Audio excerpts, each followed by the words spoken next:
Bonjour à toutes et à tous et bienvenue dans cette nouvelle édition de Panel Hebdo, votre magazine d'information sur Global Africa. Télé-Sud, toute l'équipe est heureuse de vous retrouver après cette petite ou longue pause, c'est selon. Panel Hebdo, c'est l'actualité revue et revisitée en toute liberté, vous le savez, par les chroniqueurs invités à nous livrer leurs analyses, commentaires et même leurs humeurs parfois sur les grands faits de l'actualité en Afrique et à travers le monde. Nous sommes aujourd'hui en compagnie de Maître Jean-Paul Benoît. Bonjour Maître. Bonsoir à tous et heureux de vous retrouver et de retrouver nos chers auditeurs. Jean-Paul Benoît, avocat, député européen honoraire, ancien haut fonctionnaire. Grégory Sileni est avec nous. Grégory, bonjour. Bonjour Francis. Cofondateur de Madagascar Média, Ben Yayassi est avec nous, analyste politique. Bonjour Ben. Bonjour Francis. Et Gratien Rutkidikiza, analyste politique et essayiste également.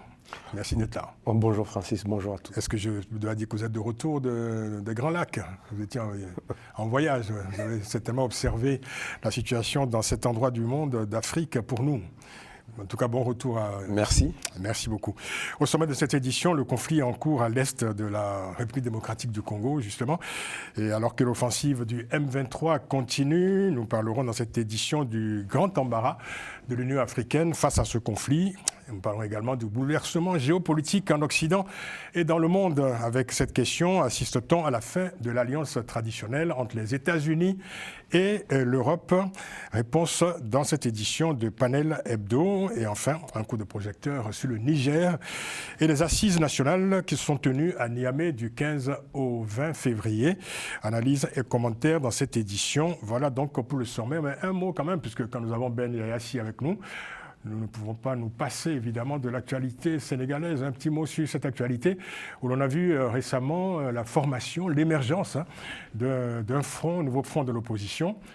70 partis politiques au moins qui se sont donc coalisés pour faire front face au pouvoir, j'allais dire, omnipotent du PASTEF. Que se passe-t-il donc au Sénégal? Effectivement, on a vu la naissance de cette plateforme. Les observateurs de l'actualité politique sénégalaise savent que c'est une tradition. Chaque fois qu'un pouvoir s'installe, au bout d'un certain temps, il y a une plateforme, un bloc de l'opposition qui se met en place pour faire face à ce nouveau pouvoir. Non, c'est pas nouveau alors. C'est une des traditions sénégalaises, sauf que cette fois-ci, on a noté l'absence du PDS de Karim Wade et du nouveau parti d'Ahmadouba qui était arrivé second lors de la dernière présidentielle. Sinon, tout le reste, toutes les autres formations politiques sont là. Et c'est vrai que la situation actuelle, ce que nous constatons, c'est l'emprisonnement de certains éminents membres de l'ancien régime. La publication récente du rapport de la Cour des comptes sur une période bien ciblée qui va de 2019 au 31 mars 2024, qui correspond au deuxième mandat du président Macky Sall. Ça correspond également à des sorties de premiers ministres qui accusaient l'ancien régime. Certains termes ont été utilisés de carnage financier et foncier. Et il y a également l'emprisonnement de certaines personnes et la convocation d'un éminent membre de l'APR qui est l'ancien député Farba Ngom, dont l'immunité parlementaire a été levée. Et on constate également un réchauffement du front social avec des appels à la grève émanant de certains syndicats dont les membres étaient le plus souvent appelés des pro-PASTEF. Il y a également une sortie malheureuse du secrétaire général du gouvernement parce qu'il y avait des soupçons sur une éventuelle baisse des salaires au niveau des fonctionnaires. Et hélas, il l'a confirmé, même s'il a essayé de rectifier en disant que ça peut être définitif ou temporaire. Donc il y a tous les ingrédients qui sont réunis pour que les choses vont dans le sens d'une confrontation entre le pouvoir et l'opposition. Mais moi, quand je vous écoute, au fond, quand on connaît l'histoire du Sénégal, tout ça, c'est la vie ordinaire au Sénégal, quoi. Il n'y a rien de particulier. En fait, je veux dire que cette confrontation, cette tension entre un bloc oppositionnel et un pouvoir en place, qui d'ailleurs est inébranlable face à tout ça, c'est tout à fait ordinaire au Sénégal. Oui, sauf qu'il y a des maladresses qui ont été constatées et qui font que, qui ont un peu hâté les choses. Quel pouvoir n'est pas maladroit? Oui. Ça fait 10 mois déjà. Déjà, il bénéficie d'un état de grâce. Et le Premier ministre avait dit qu'il n'avait même pas besoin. C'est un pouvoir de grâce qui dure 1 an, disons. Qui dure déjà depuis 1 an. Oui. Ils avaient préconisé des solutions en disant que, bon, on a un livre pompeusement appelé Solutions et qu'au bout de 10 jours de pouvoir, on pouvait lancer. Et on a vu ce qui s'est passé, c'est plutôt un réchauffé du plan Sénégal émergent et qui a été un peu décalé pour aller jusqu'à l'horizon 2050.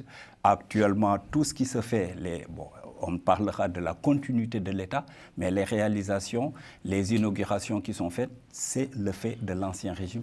Pas plus tard que cette semaine, on aura la revitalisation des vallées fossiles, qui date, c'est vrai que c'est un projet qui a été déjà initié sous l'ère Diouf. Sous Wade, on en a parlé, mais concrètement, c'est le président Macky Sall qui a initié les travaux. Et que, donc, au niveau de l'axe qui va jusqu'à la ville de Koungheul, donc les populations auront droit à de l'eau potable et c'est quelque chose qui est là. Et les populations ont toujours attendu, ils attendent toujours, mais les quelques maladresses qu'on constate de gauche à droite et surtout ces emprisonnements font que l'opposition n'a rien à mieux trouver que de se regrouper pour faire face. Voilà, merci. C'était la chronique sénégalaise de Ben Yayassi. Merci beaucoup. Alors, parlons du premier sujet, donc le conflit en cours à l'est de la République démocratique du Congo. L'offensive du groupe armé AFC M23, soutenu par le Rwanda, continue donc dans l'est du Congo et pourrait même s'étendre au-delà de cette région de la RDC. Ce dossier était au cœur de la 38e session ordinaire des chefs d'État et de gouvernement de l'Union africaine qui s'est tenue à Addis Abeba du 15 au 17 février dernier. Et alors que la délégation de la RDC s'attendait à une condamnation du rôle du Rwanda dans cette guerre, on a plutôt entendu le commissaire paix et sécurité de l'Union africaine, M. Bankole Adeoye, qui parle au nom de l'organisation, qui s'est contenté donc de suggérer, je cite, un dialogue large et inclusif pour mettre fin à cette crise, donc un service minimum en quelque sorte en termes de diplomatie. Il en a appelé aussi au retrait immédiat du M23 et de ses partisans de toutes les villes occupées. Alors je me tourne vers vous, Gratien Rukinikiza, vous qui connaissez bien cette région. Comment vous expliquez donc cette prudence ou cet embarras de l'Union africaine envers le Rwanda ? En fait, nous, le commun des mortels, les gens qui regardons l'actualité, on a les faits, certains faits. Mais les gens, les diplomates, lors de ces réunions, ils ont des documents auxquels nous n'accédons pas. Par exemple, il y a, vous voyez bien qu'avant, il y avait Goma autour. Les rebelles étaient autour de Goma. Jamais ils avaient... Mais moi, j'avais parié qu'ils n'entreraient jamais à Goma. Mais ils l'ont fait. Pourquoi ils l'ont fait? C'est ça la grande question. En principe, ils ne devaient pas entrer... Les rebelles AFC, donc AFC, M23, AFC. Et M23, oui. Tous les deux donc soutenus par le Rwanda. C'est ce que vous... bon, les gens disent que c'est soutenu par le Rwanda, mais en même temps, on oublie que le M23 a démarré à partir de l'Ouganda. Le premier poste qu'ils ont pris, c'est Guamangabo, et c'est à la frontière entre l'Ouganda et le Congo. C'est à partir de là qu'ils ont occupé la grande partie du territoire. Et avant l'attaque de Goma, jamais il y avait un endroit entre la frontière, entre le Rwanda et le Congo, un endroit contrôlé par le M23. Pourquoi cette prudence de l'Union africaine? Alors, cette prudence, pourquoi? C'est parce qu'en fait... La plupart des chancelleries internationales condamnent quand même le rôle du Rwanda dans cette affaire. Et l'Union africaine s'est contentée, je dirais, d'un communiqué laconique. C'est parce qu'en fait, sans jamais citer le rôle du Rwanda très clairement. Oui, parce qu'en fait, il y a deux choses. La première chose, c'est qu'ils sont au courant des agissements et de l'armement des FDLR. Notamment, il y a le général Ntaunguka Pacifique, qu'on appelle Omega, d'ailleurs qui est mort dans ces attaques, qui avait déclaré qu'il entrerait au Rwanda, il retournerait au Rwanda quand il n'y aurait plus de Tutsis. Cela veut dire qu'on est en train d'armer, c'est lui qui veut refaire le génocide au Rwanda. Là, vous allez... Oui, ouais. Oui, c'est pratiquement, c'est ce qu'il disait. Oui. Il était armé par le pouvoir congolais. Vous le citez, c'est pas vous qui reprenez ça à votre compte? Non. D'accord, ok, très bien. Non, c'est ce qu'il a dit lui-même. Oui, c'est ce qu'il a dit. Alors, deuxième chose, c'est que quand ils ont attaqué Goma, ils avaient déjà des informations. Et ces informations étaient étayées par des documents. À mon avis, ces documents ont été remis aux gens de paix et sécurité. Oui. Ces documents montraient bien qu'il y avait une préparation d'attaque du Rwanda à partir de Goma. Ce qui fait que même quand ils ont attaqué, quand ils ont pris Goma, il y avait des armes qui n'avaient jamais été utilisées au Congo, donc ils devaient être utilisées. Donc si ils ont des documents, ils ont des éléments, en fait la décision est motivée par autre chose plus que ce que nous savons. Non, mais ce qui est surprenant, c'est le fait d'occulter complètement la participation du Rwanda à cette affaire dans le communiqué final de l'Union africaine. Il aurait pu dire le Rwanda n'y est pour rien, ou alors le Rwanda y est pour quelque chose, mais il y a cette occultation qui a abouti à cette forme de pusillanimité, si je puis dire, de l'Union africaine envers le Rwanda. Maître Jean-Paul Benoît. Oui, ce n'est pas la première fois que l'Union africaine, face à des conflits en Afrique ou des situations violente dans un certain nombre de pays et d'une prudence qui aboutit à une forme d'inaction. Et on ne dit pas des choses. Et c'est vrai de beaucoup d'organismes internationaux, d'ailleurs. Moi je suis un observateur extérieur, donc je n'ai pas accès aux fameux documents dont vous parlez, je ne sais pas ce que sont ces documents, mais quand on ne sait pas les choses, on dit toujours il y a des documents. Mais Gratien, il est au courant. Mais Gratien est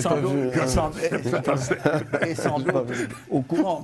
Pour quelqu'un d'extérieur qui connaît un peu les conflits internationaux, l'Afrique, c'est le Rwanda qui est quand même à la main-d'œuvre, si j'ose dire. Pourquoi ? Parce que toute la région autour de Goma est une région riche en minerais, et notamment en minerais rares, et le Rwanda en est totalement privé. Et il y a un système qui aboutit à ce que c'est le Rwanda qui, finalement, à partir des minerais de cette région, les exporte, alors qu'ils appartiennent au Congo, à la République démocratique du Congo. Et puis, il faut dire aussi que la situation politique au Congo est une situation difficile pour le pouvoir en place. C'est un euphémisme. Et c'est un euphémisme, vous voyez, je suis prudent. Et c'est une coïncidence, j'ai déjeuné tout à fait par hasard à midi avec l'ancien Premier ministre, M. Matata, qui a de grandes ambitions présidentielles, grand bien lui fasse, mais l'armée congolaise, l'armée officielle, ne se bat pas réellement. Et la milice M23 poursuit son avancée dans le pays. Alors est-ce que ça va aboutir à une chute du régime ? Je n'en sais rien. Pour l'instant, la rébellion est quand même à 1500 km de la capitale. Comment vont évoluer les choses ? Mais l'Union africaine fait preuve d'une forme d'impuissance. Ça n'est pas la première fois, hélas. Alors, il faut dire quand même que, à l'issue de cette réunion des chefs d'État à Addis Abeba, le Burundi a été le seul pays à réclamer une condamnation ferme et claire du Rwanda. Les autres chefs d'État ont soigneusement évité donc d'indexer Kigali. Alors, Ben, est-ce que la position de l'Union africaine n'est pas liée à l'influence que l'on dit plutôt importante de Paul Kagame ou du Rwanda au sein de l'organisation, au sein de l'Union africaine ? Oui, il y a certains même qui avancent que certains chefs d'État ont peur de Kagame. Mais je pense que c'est plutôt...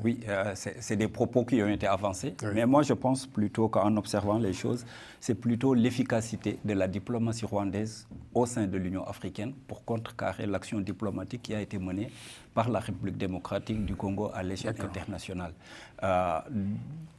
Au niveau de l'Union africaine... Vous voulez dire qu'en fait, le Rwanda a gagné la guerre de l'influence ou alors la guerre diplomatique au sein de l'organisation, sur le continent d'ailleurs, face au Rwanda. Face à la République démocratique du Congo, parce que c'est une... Face à la RDC, pardon. Oui, RDC, parce que la diplomatie n'a pas besoin de beaucoup de bruit. Ça se fait dans les couloirs. Et les Rwandais le comprennent très bien. Ils ont eu des séances de travail, des tête-à-tête avec les chefs de délégation, les ministres des Affaires étrangères, et même des tête-à-tête ont été organisés avec certains chefs d'État pour les convaincre de la position du Rwanda, c'est ce qui fait que, on a eu ce communiqué laconique, pour ne pas dire diplomatique, du chargé de la paix et sécurité au sein de l'Union africaine, qui parlait des dialogues larges et inclusifs. Et donc, c'est une victoire du Rwanda sur le plan diplomatique, au moins au niveau de l'instance africaine. Alors, en attendant, le conflit se poursuit. Un mot, quelques mots, Grégory. Oui. Moi, ce que j'observe, c'est que la situation, en fait, on voit un Félix Tshisekedi qui est totalement démuni. Il a l'air perdu, il est en train de rechercher de l'aide un peu partout. Et il a une grande responsabilité et on n'a pas l'impression qu'il est en mesure de pouvoir protéger sa population. Moi, ce que j'observe, il y a deux choses. La première, c'est que quand je vois la situation, j'ai l'impression que le problème est trop grand pour le Congo, la RD Congo, et trop grand pour l'Union africaine. Pourquoi ? Parce qu'on est face à une situation géopolitique avec plusieurs pays. On a parlé de l'Ouganda, il y a également le Rwanda.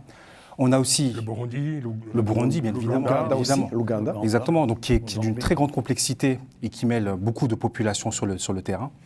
L'autre point, bien évidemment, on l'a évoqué tout à l'heure, c'est par rapport au coltan et les ressources, les minerais, où il y a cet enjeu au niveau de l'économie mondiale, où le Rwanda est c'est une valeur sûre pour les différentes entreprises, pour les différents pays, avec une diplomatie, c'est vrai, qui est très forte, notamment avec les alliés, les États-Unis, le Royaume-Uni ou encore l'Union européenne.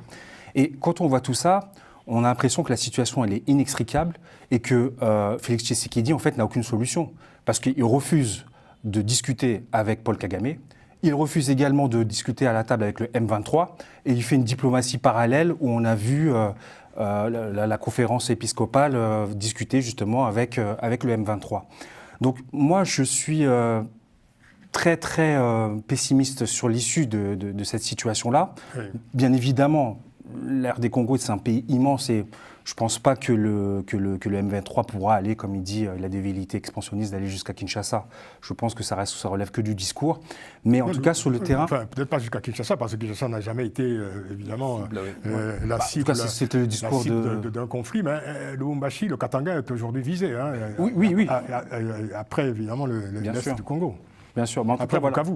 En tout cas, voilà, moi je pense qu'il fait fondamentalement, il fait une très grande erreur, Félix Tshisekedi, dans sa rhétorique de toujours vilipender le Rwanda. Oui, c'est un état de fait. On l'entend plus là d'ailleurs depuis quelques temps. Oui, mais en tout cas, c'est un état de fait aujourd'hui. Oui. Dire que le Rwanda est impliqué, on le sait tous. Il y a 3 rapports de l'ONU, 2012, 2022, 2024. C'est clair qu'il y a une présence rwandaise sur le terrain. Mais je pense qu'il faut changer cette rhétorique parce qu'on est face à des relations internationales et géopolitiques. Et Félix Tshisekedi doit avoir cette rhétorique-là s'il veut peser en tout cas et contrebalancer ce que fait le Rwanda avec Paul Kagame. Et aussi une communication de guerre, puisque voilà, on a oui, bien sûr. Aucune communication de guerre n'émane pour l'instant du pouvoir de Kinshasa. Exactement, parce que c'est ça, il est très fragilisé dans son discours et il n'est pas du tout rassurant. Et on attend justement qu'il soit un homme protecteur, un homme qui est prêt en tout cas à rivaliser, même si on sait sur le terrain que l'armée régulière congolaise est totalement aussi démunie. Ben, il semble que le conflit prend de plus en plus des allures politiques. Surtout avec la présence dans ce front de rébellion de Corneille Nangaa, ancien président de la commission électorale, aujourd'hui reconverti en guerriero. Hein. Voilà. Est-ce qu'on peut, alors c'est une hypothèse, est-ce qu'on peut aujourd'hui penser que c'est la chute du régime de Kinshasa qui est visée désormais ? Oui, c'est clair. Ouais. Quand on constate les faits, c'est clair. Et même peut-être aussi à travers le discours de Paul Kagame, d'ailleurs, qui est un discours de plus en plus offensif et politique, qui vise directement le chef de l'État congolais. Paul Kagame va atteindre son objectif, c'est la chute de Tshisekedi. Et il va y arriver parce que déjà, au sein de l'Union africaine, comme on l'a déjà évoqué, il a bloqué les choses avec l'axe diplomatique. Et maintenant, avec toutes ces personnes qui sortent du bois, qui s'habille avec des atours présidentiels, c'est sûr qu'il y a quelqu'un qui est son candidat et qui va sous peu prendre la place de Tshisekedi. Gracia, si on prend en compte le rôle du Rwanda dans cette affaire, quel est le but recherché au fond par Paul Kagame ? Parce que voilà, on a beaucoup parlé de prédation, de ressources de la RDC, etc. Mais au-delà, je dirais, de cet argument, que rechercherait précisément Paul Kagame dans ce conflit à l'est de la RDC et au-delà? Le Rwanda a besoin surtout de la sécurité, au-delà de... Oui, mais ça fait 30 ans que... C'est vraiment, oui, mais qui n'a jamais eu la sécurité à ses frontières. Mais le FDLR dont on parle depuis 30 ans, oui. Je pense qu'aujourd'hui, ils ont quand même pris un peu de... Ah si, ils ont eu beaucoup de force maintenant. Oui. D'accord, ils se sont donc reproduits, c'est ça que vous voulez dire? Parce que 30 ans, quand même, ils ont pris... Mais 30 ans, ils ont eu... Mais ils sont des jeunes. Ce sont des jeunes. Oui. Donc ce sont des descendants, en fait, de ceux qui avaient... Le plus important, c'est l'idéologie. Ça a continué de cette façon. Oui, les descendants. Et même, donc ce qui fait que pour le Rwanda, c'est vraiment la sécurité. Ce sont des descendants. Et oui. De FDLR. Oui, ce sont des jeunes qui, parce qu'ils sont établis, ils sont restés à la frontière, ils ne sont pas allés trop loin. Et d'ailleurs, même le M23, c'est leurs parents, ou cousins ou frères se trouvent dans les camps de réfugiés au Rwanda et en Ouganda. Ce qu'ils veulent, ils veulent qu'ils reviennent au pays. C'est ça qu'ils avaient essayé de négocier, même ce mouvement du mars 23, le 23 mars. Donc, pour le Rwanda, c'est question d'avoir la sécurité. Je me dis que la sécurité, ça va être... Parce qu'en fait, il faut savoir une chose. Pourquoi Kagame ne le dit pas très clairement? Parce que récemment, dans une émission de télévision de Saint-Michel International, on avait posé la question de savoir s'il y avait des éléments militaires rwandais en RDC. Il avait répondu « je ne sais pas ». C'était quand même une réponse un peu curieuse. Oui, c'est une réponse, et d'ailleurs le porte-parole a essayé d'expliquer. Bon, c'est une réponse, bon, bien sûr, les Rwandais reconnaissent qu'ils ont pris des mesures défensives. C'est comme ça qu'ils les appellent, des mesures défensives. Et ces mesures défensives, ce que le Rwanda a toujours dit, c'est que c'est un tout petit pays, on ne peut pas se battre au Rwanda. Quelqu'un qui veut l'attaquer, ils vont se battre sur son terrain. C'est comme ça le principe de la sécurité au Rwanda. Et cette fois-ci, ce qui se constate, c'est que finalement, la frontière entre le Rwanda et le Congo est contrôlée maintenant par le M23.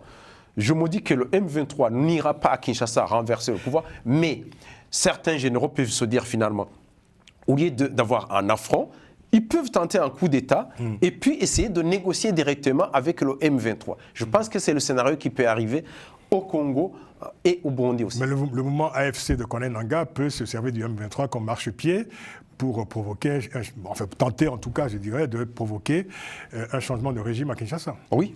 C'est ce que souhaite un certain... Ça, c'est possible. Oui, c'est possible. C'est ce que... Et d'ailleurs, avec le soutien Corneille Nangaa n'est pas du Kivu. Il n'est pas du Kivu. Ça change la rhétorique de M23. Donc, cela veut dire que ça nationalise le conflit parce que maintenant, on dit AFM23. Donc, ça veut dire que ça change, c'est-à-dire que c'est tout le pays. Ce n'est plus la question du Kivu, mais c'est la question nationale. De ce point de vue, est-ce que Paul Kagame est un allié objectif de Corneille Nangaa ou pas?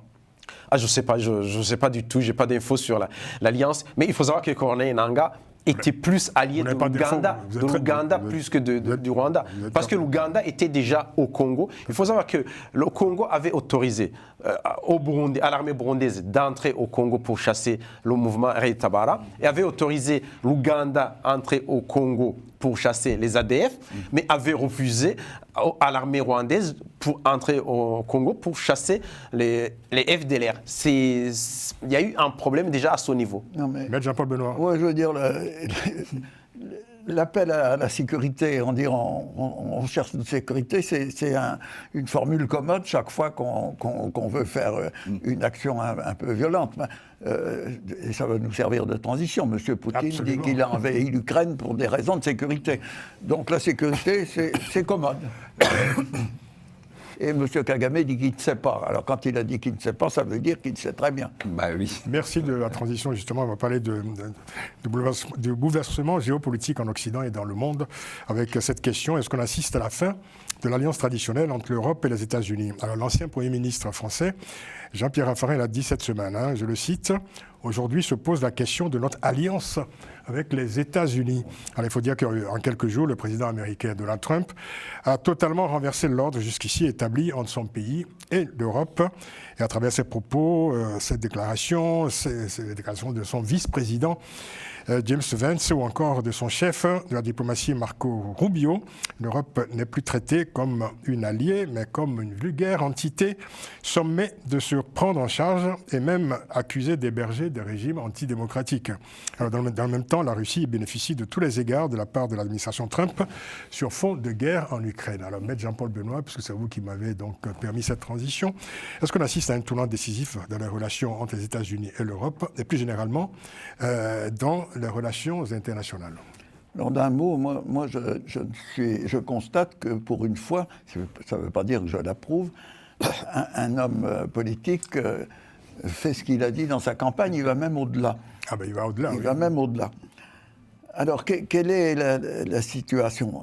Vous l'avez décrite. M. Trump a décidé, pour employer son expression favorite, de faire un deal avec la Russie. La préoccupation de M. Trump, c'est d'éviter que la Chine devienne la première puissance mondiale. Donc, il veut se focaliser sur ses relations commerciales, militaires et stratégiques avec la Chine. Pour ça, il faut qu'il règle ses relations avec la Russie. Au dépend de l'Europe, donc.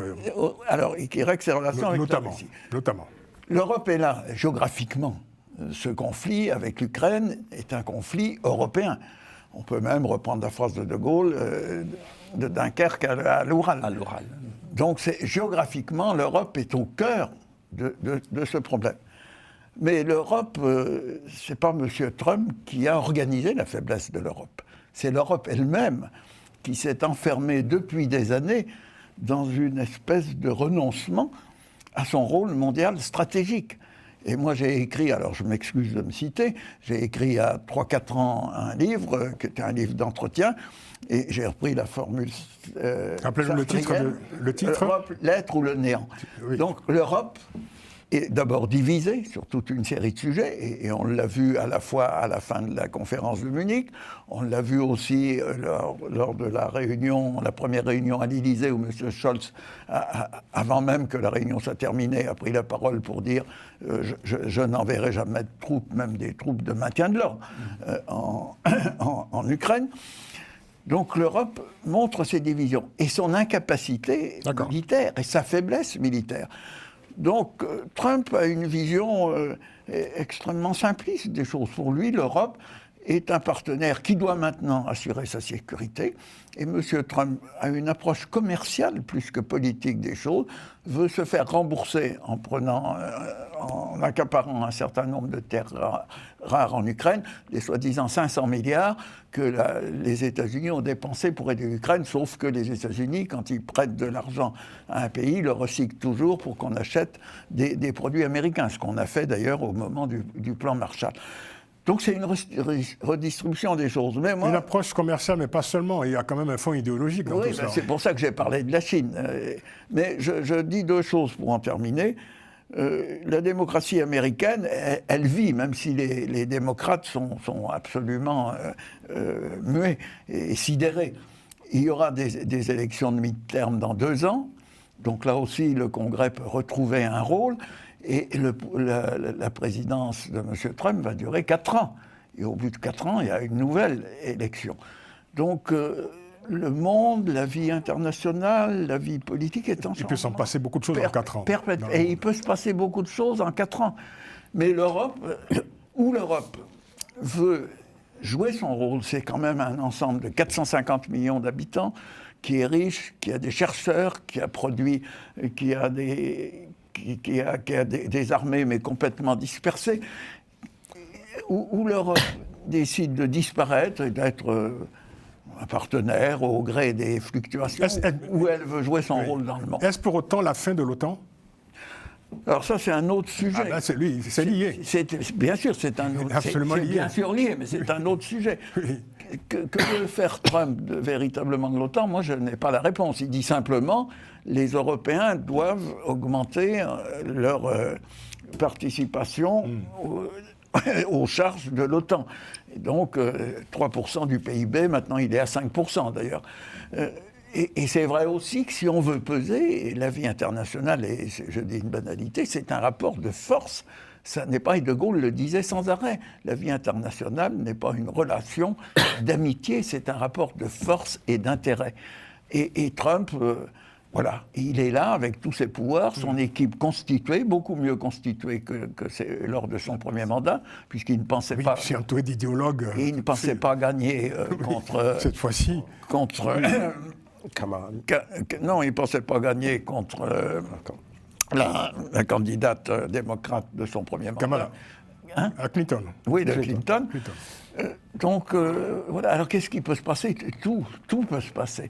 Et comment va réagir la Russie maintenant ? Parce que... Je vais vous poser la question sur l'OTAN. Est-ce qu'on va accepter... Après, on fera un tour de table. Mais je veux dire, quelle est la substance de l'OTAN dès lors que M. Trump, président américain, devient le meilleur allié de la Russie ? Le meilleur allié, j'en sais rien si c'est... écoutez, si. Non, dans cette déclaration. M. Poutine a déclaré cette semaine qu'il avait le meilleur ami, c'était M. Trump. Non, mais Trump est toujours dans un système où il y a une exagération dans l'expression. Ça produit des effets. Oui, exactement. Et à partir du désordre qu'il crée, intellectuel, diplomatique, quel bénéfice puis-je en tirer pour les États-Unis? Et il reste America First. On parlera du narratif d'ailleurs de Trump qui s'aligne de plus en plus sur celui du Kremlin d'ailleurs. Hein. Quand il qualifie Zelensky de dictateur sans élection, et puis avec un narratif évidemment qui est une démonstration, un exercice de vérité alternative ou de réalité alternative, comme on en a rarement vu chez un chef d'État. Il faut dire juste une chose. Oui. Juste une chose. Moi, j'ai toujours pensé, quand j'étais au Parlement européen, je suis allé souvent dans les pays, à Vilnius, Riga et en Ukraine. Et j'ai toujours dit que quand ces pays négociaient leur entrée dans l'Union européenne, j'étais tout à fait favorable, mais qu'ils ne devaient pas négocier parallèlement leur entrée dans l'OTAN et qu'ils donnaient un prétexte aux Russes. Un prétexte, je ne dis pas que les Russes ont raison, un prétexte pour que les Russes fassent pression, estiment qu'ils étaient entourés, c'est ce qu'ils disent, de menaces otaniennes. Et je l'ai répété des dizaines de fois aux dirigeants ukrainiens. Je n'ai pas eu l'honneur de connaître Zelensky, mais tous ses prédécesseurs disaient...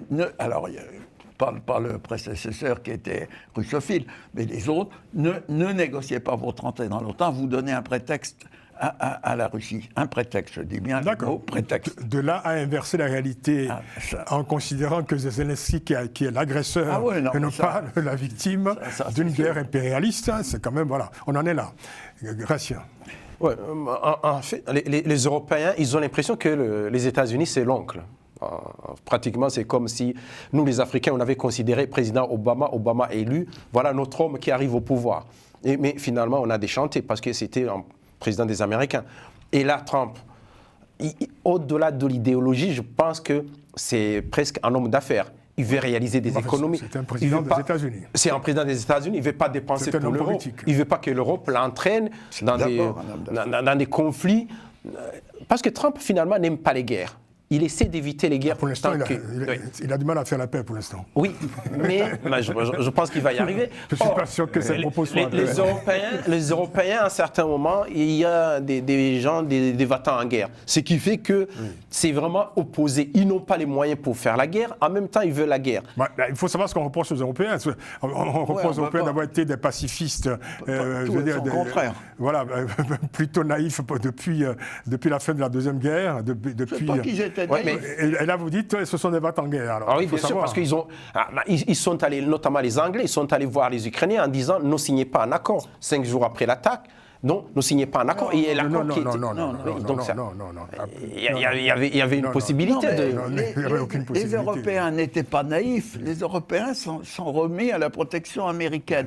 Et au sein de l'Union européenne, je l'ai vécu, il y a très peu de pays, à cause de leur passé, de leur histoire politique, diplomatique, conceptuelle, qui veulent que l'Europe joue un rôle majeur dans le monde. Il y a 2 pays qui ont joué un rôle majeur dans le monde, avec toutes les critiques qu'on peut faire sur l'histoire de l'Angleterre et de la France, c'est l'Angleterre et la France.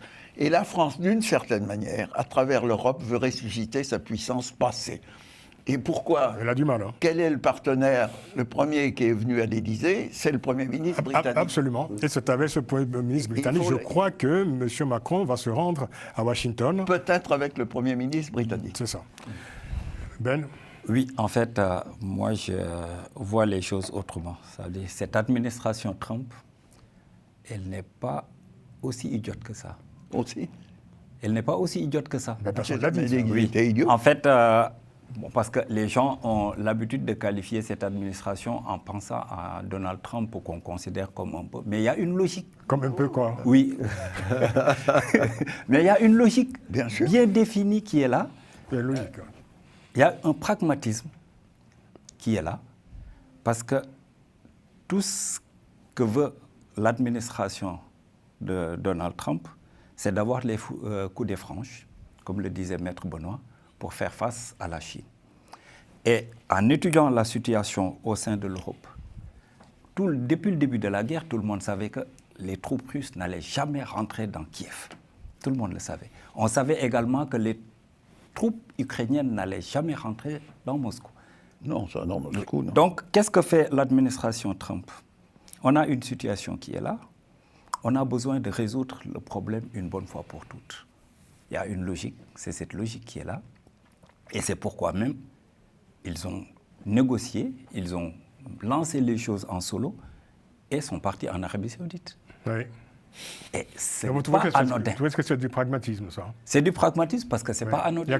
Il y a quelques minutes, quand même, vous étiez en train de fustiger Paul Kagame en disant qu'il agressait un pays étranger. Mais là, et là, vous trouvez normal que ce soit pragmatique, que Donald Trump, finalement, demande à Zelensky d'être un peu, je dirais... Non, le pragmatisme, c'est que les États, comme on a l'habitude, ici, les États n'ont pas d'amis, ils ont toujours des intérêts. Oui. Et donc, les États-Unis, à travers l'administration Trump, le but du jeu, c'est d'avoir les coups des franges. Oui. Parce qu'ils vont au-delà de cette question de l'Ukraine. Oui. Il y a également la question de Gaza qui est en arrière-plan. Oui, le choix de l'Arabie Saoudite n'est pas anodin. Et D'accord. donc, le but du jeu, c'est, au vu des faiblesses de l'Europe, de leur dire, bon voilà, vous êtes incapables de vous entendre, vous êtes incapables de résoudre le problème, moi j'y vais à ma manière. Et ma manière, c'est quoi? C'est avoir les coups de franges pour faire face à l'omniprésence de la Chine qui menace mes intérêts. Donc moi, je vais négocier directement avec le Kremlin, quitte à traiter Zelensky de tous les noms d'oiseaux, mais le but du jeu, c'est d'avoir et d'arriver à une paix et à un accord. Quand ça sera un cessez-le-feu, je ne sais pas si ça sera une paix, on verra. Mais au moins d'arriver à un cessez-le-feu. C'est le but du jeu, le premier élément. C'est la première étape. C'est la première étape pour mettre fin à une guerre, c'est un cessez-le-feu. Alors, est-ce que tout ce que vous décrivez là, je veux dire, est favorable à ce qu'on a appelé encore, j'ose encore le dire, est favorable à un ordre mondial ou au droit international? Pas complètement. Mais ce sera favorable au moins aux intérêts des États-Unis dans un premier. Non, mais très bien. Trump se bat contre tout ce qui est multilatéral, que ce soit en matière commerciale, que ce soit en matière internationale. Il s'est retiré d'ailleurs de toute une série d'organismes internationaux, en commençant par l'Organisation mondiale de la santé. Donc c'est cette logique qui est là. C'est une autre logique. Vous êtes aussi un partisan du pragmatisme comme Ben? Moi, ce que je pense, c'est qu'on rigole beaucoup moins de Donald Trump et du temps de la campagne de ce qui se passe aujourd'hui. Aujourd'hui, je pense qu'on est plutôt au temps des inquiétudes. Ah oui, ça c'est sûr. Les inquiétudes sont très grandes. Il y a une redéfinition claire des rapports entre l'Union européenne et les États-Unis. Et là où je rejoins ce qu'a dit Maître, c'est que l'Union européenne doit forcément être fort. Parce qu'avec Trump, c'est comment ça fonctionne, c'est la loi du plus fort. Et quand on voit ce qui se passe au Canada, le Canada, pourtant qui est un allié aussi historique des États-Unis, on remet en question l'ALENA au niveau de l'Amérique du Nord, on ne parle même plus maintenant on ne doit plus dire Golfe du Mexique, mais Golfe d'Amérique. Les Canadiens ont diversifié. Le Golfe du Mexique, selon les Mexicains. Attendez, pour les Mexicains, c'est toujours le Golfe du Mexique. Oui, bien sûr, non, mais c'est pour vous dire ce qui... C'est Trump qui rebaptise. Trump qui rebaptise et qui montre un peu sa définition du monde. Oui, c'est ça. Et quand on voit le Canada, comment ils réagissent, le Canada, en fait, qu'est-ce qu'ils ont fait? Donc, ils voulaient faire le 51e État. 51e État, exactement. Donc là, ce qu'il faut, on a vu, c'est une diversification, ce qu'est en train de faire le Canada, c'est une diversification des partenaires commerciaux, c'est d'essayer de lever cette logique douanière qui est imposée au Canada. Donc en fait, si l'Union européenne continue de penser que les États-Unis vont fonctionner comme le monde d'avant, à savoir avec cette alliance historique entre les deux continents, je pense qu'ils sont totalement dans l'erreur. C'est une opportunité, vous voulez dire, pour l'Europe et pour le reste du monde. Exactement. Comme disent les Chinois, là où il y a une crise, il y a une opportunité. Il y a une opportunité de créer quelque chose de solide sur le plan de la sécurité depuis le temps qu'on en parle. Emmanuel Macron en avait parlé notamment à la conférence de la Sorbonne. Donc je pense que oui, il faut réagir. Et après, il faut aussi être très pragmatique dans la vision et la lecture des choses. On ne va pas non plus balayer d'un revers de main l'alliance qu'il y a entre les Américains et l'Union européenne. Quand ça pèse en termes de volume, les échanges commerciaux, 1500 milliards de dollars, on ne peut pas non plus comme ça dénier ce qui se passe de manière factuelle. Mais en tout cas, il faudra réagir différemment. Parce qu'il y a une redéfinition du monde et des alliances. Et avec Donald Trump, en fait, il fait fi totalement de toutes ces institutions. C'est ça qu'on est en train de voir avec lui. Il faut comprendre vraiment le langage de Trump. Trump est quelque chose de très, très, très singulier et qu'il faut prendre très au sérieux. Il faut prendre au sérieux. Tout n'est pas nouveau dans ce qui se passe entre l'Europe et les États-Unis. L'Europe a accepté depuis la fin de la Seconde Guerre mondiale d'être totalement dépendante des États-Unis pour sa protection nucléaire. Et chaque fois que le problème a été posé en Europe, le premier avatar, ça a été la CED, la Communauté européenne de défense, sous la 4e, et on a continué. Et aucun pays européen. On s'en est remis aux États-Unis. Et même le discours démocrate, ce n'est pas le même vocabulaire, certes. Absolument. Mais le droit américain est un droit universel. Tout à fait. le dollar est la monnaie universelle. Donc à aucun moment, les États-Unis n'ont renoncé à leur rôle de puissance majeure et tutrice, d'une certaine manière, de l'Europe. Et l'Europe s'est abandonnée à cette espèce de confort factice qui aboutissait, d'une certaine manière, à une forme de soumission. Moi, je l'ai vécu, et comme haut fonctionnaire européen, et au sein du Parlement européen, où dès que les États-Unis prenaient une position sur tel et tel sujet, notamment les aides à Airbus, il y a eu tout un débat. Le cinéma français qui était subventionné, les Américains disaient c'est une subvention. Nos partenaires européens commençaient par s'aligner sur les positions américaines, et c'était toujours très difficile de dire mais si vous voulez que l'Europe soit une entité forte qui joue un rôle, c'est pas comme ça qu'il faut faire. On disait oui, mais ça c'est bien les Français qui donnent des leçons. Et c'est très compliqué cette affaire internationale. Mais il ne faut pas renoncer. Gratien, il ne faut pas renoncer. Gratien, j'aimerais terminer avec vous. Il faut parler de l'Afrique. Et l'Afrique dans tout ça. Parce que voilà, on a entendu il y a quelques semaines, quelques jours, le président sud-africain Cyril Ramaphosa rappeler aux États-Unis, rappeler à Donald Trump que son pays, l'Afrique du Sud, n'était pas une province américaine. Hein. On sait les tensions en cours entre les deux pays. Est-ce que l'Afrique n'est pas en train d'être marginalisée par rapport à tous ces bouleversements en cours? Puis la question qui se pose, c'est comment faire émerger pour le continent une diplomatie forte, souveraine, quoi. Oui, alors, c'est vrai que tout ce qui se passe, on a l'impression que l'Afrique n'existait pas. Déjà, Trump s'en prend à l'Afrique du Sud. L'Afrique du Sud se débat tout seul, pas un autre pays qui va le soutenir, pas l'Union africaine. Et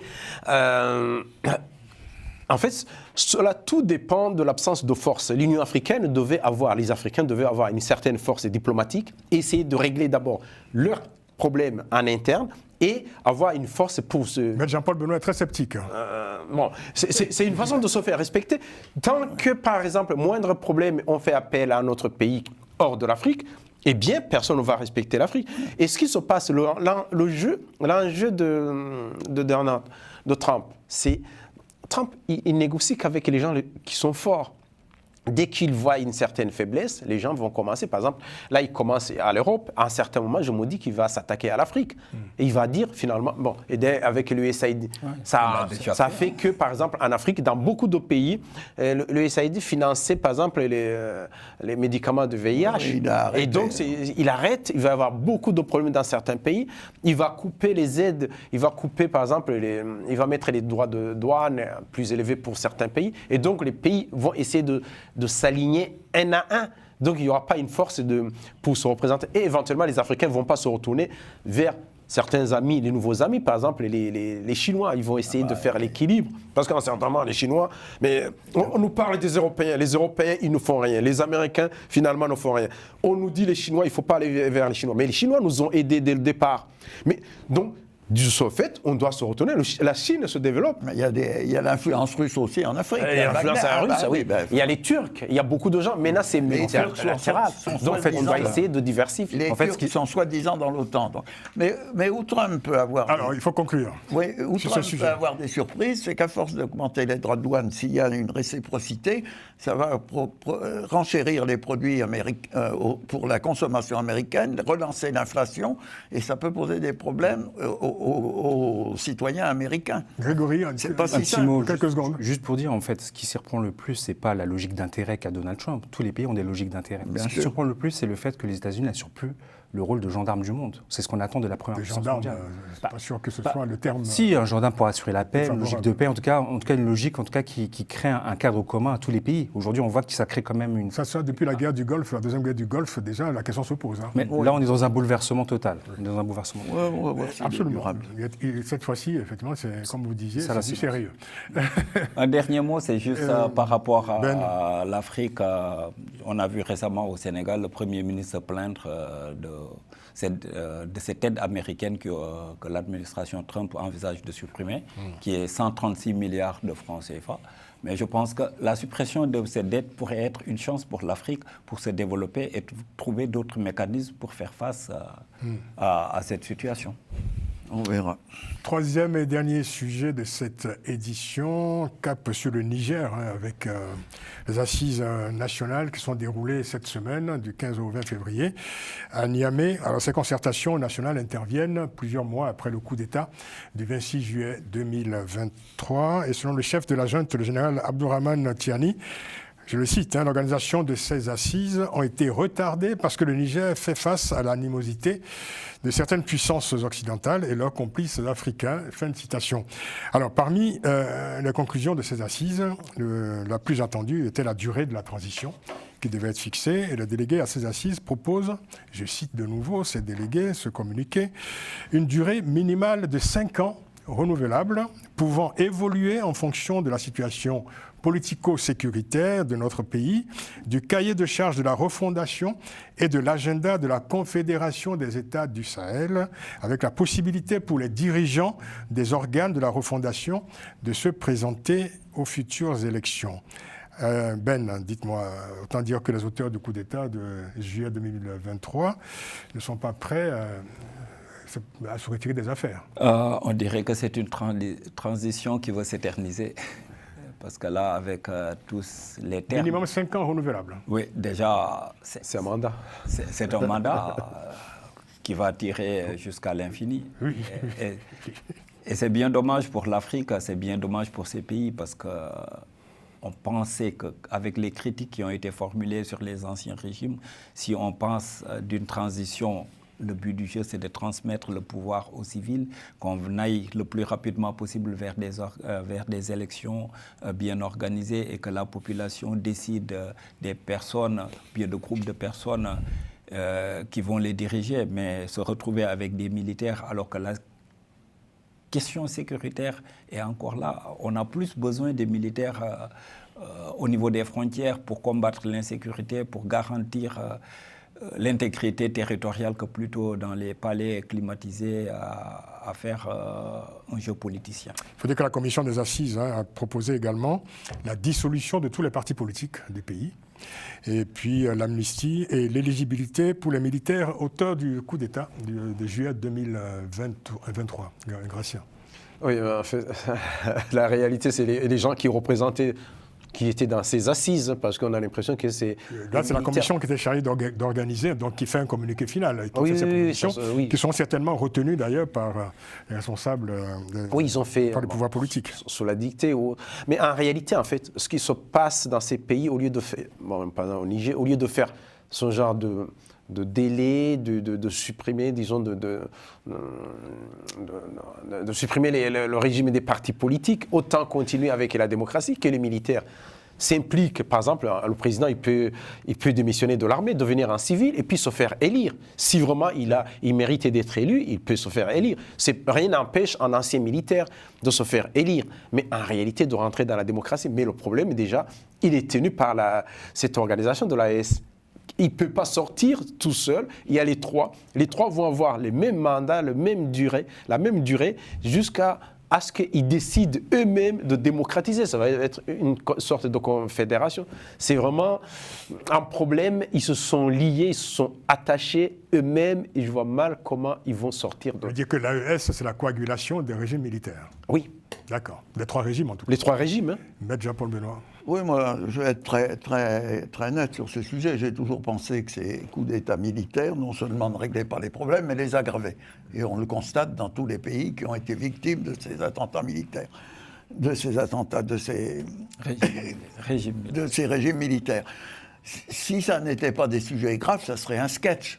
Parce que chaque fois qu'il y a un régime militaire, on dit la transition, ça va être 2 ans. Alors l'Union africaine s'agite un peu, on dit bon, très bien. Ah, c'est fini, là. Oui, bon. Et puis chaque fois, on passe de 2 ans à 3 ans, et puis à 5 ans. Donc je veux dire, le sketch est le même partout. Je prends le cas de la Guinée, par exemple, où Condé, qui n'a jamais démissionné de ses fonctions de président, la transition a dit on va rester 3 ans. Et puis au bout de 3 ans, on va faire des élections. Et puis non, maintenant, on dit... La troisième année. Non, c'est un sketch. Si ça n'était pas grave, c'est un sketch, ça serait comique, mais c'est triste.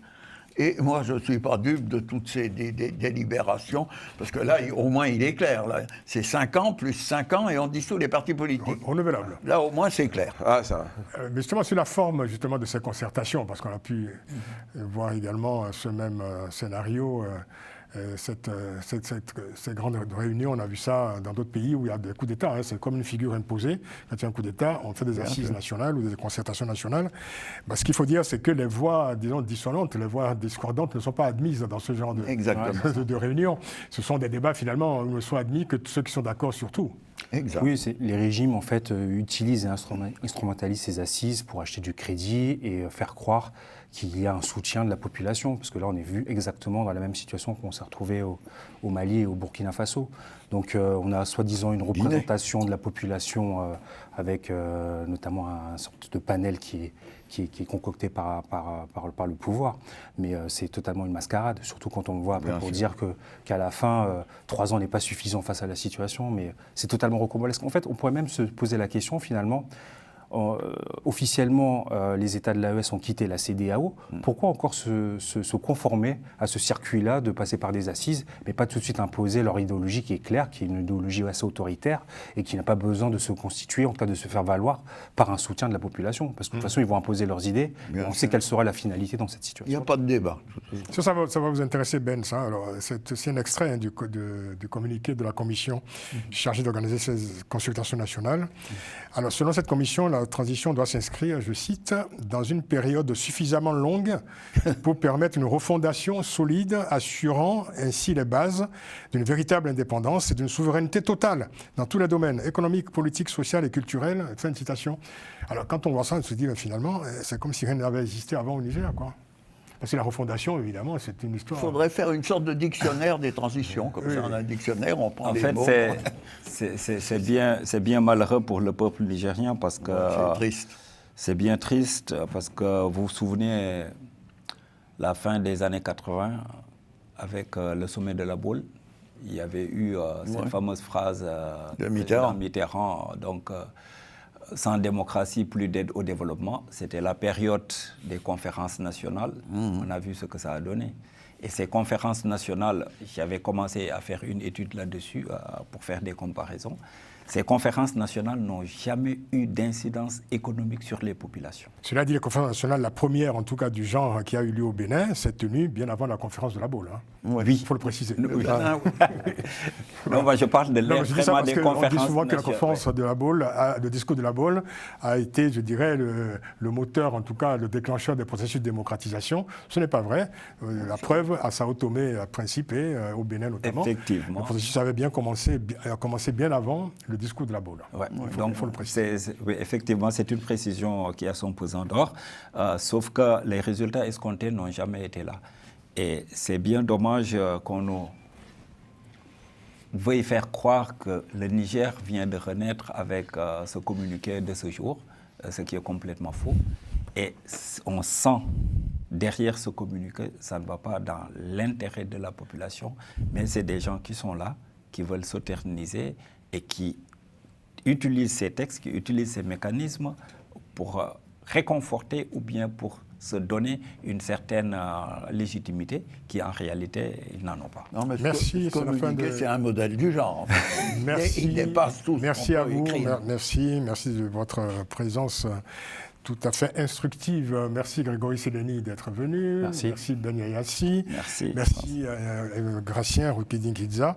Et merci Maître Jean-Paul Benoît.